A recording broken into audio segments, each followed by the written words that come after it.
Kristiyano. So ngayong araw, mag-interview tayo here around the campus para malaman natin ng iba't ibang beliefs ng mga tao about their own religion.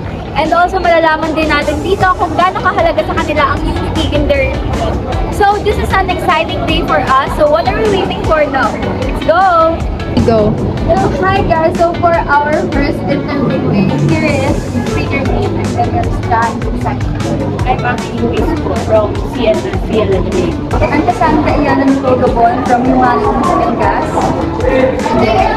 My name is Martin Stanlos, and I'm from Arts and Design, D11. Yeah? Yeah! For our first question. Para sa'yo personally, ano ba ibig sabihin ng religious unity? Religious unity for me is, I think, where all beliefs is coming to unite together despite the differences. For me, religious unity is when religion coexists with one another. Like, wala silang conflict with each other, they accept each other, that they accept the fact that there are different beliefs. Grabe, ang ganda ng sagot. I know! Bawa, magkaiba yung religion. Nagkakasama pa rin kayo, nagbubuhat kayo regardless kung ano.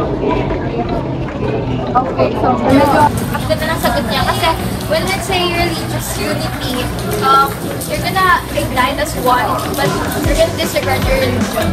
For our question, In what way kaya mas magiging close or connected ang mga tao kahit magkakaiba sila ng religion? Well, this way, it goes in general kasi. Pero, this is the best solution. It is to accept one another. Kasi, there are differences between other religions. So, hindi natin sila ma-understand kung bakit ganun yung sistema nila. And, paano maging peaceful man lang? Let's just accept their religion for what they are. Without ano yung paniniwala nila? without any issues. Yeah. Without judgment. Tama-tama ang galing niya. Okay, so this is Kahit na ano man yung religion, pananiniwalaan ng bawat isa.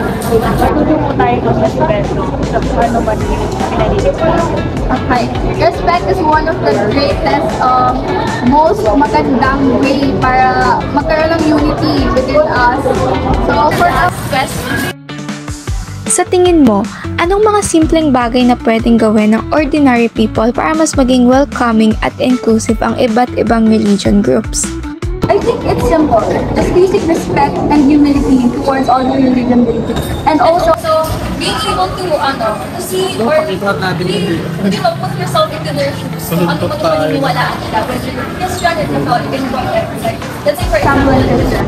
But I also have the capacity to understand other religion beliefs as well. So by respecting and just seeing them from my point of view, really gives a lot. So understanding and just seeing them from my point of view, really gives a lot. So mas maayos or basta mo welcome yung isa't isang religion. Okay, so thank you po for answering our questions again. Uy! Oh my gosh, andiyan pala kayo. So ngayon, ang dami natin natulong sa interview na to, di ba? So, alam niyo naman, meron kasi iba't ibang paniniwala yung mga individuals here, hindi lang kasi sa JRU, but also outside and inside, all over the world, lahat. So thank you so much for watching our interview. We learned about something, and then sana, matuto tayo kaya accept ang lahat ng mga religion. Yung lahat ng mga tao regardless of the religion. So this is the wrap, guys. Thank you so much.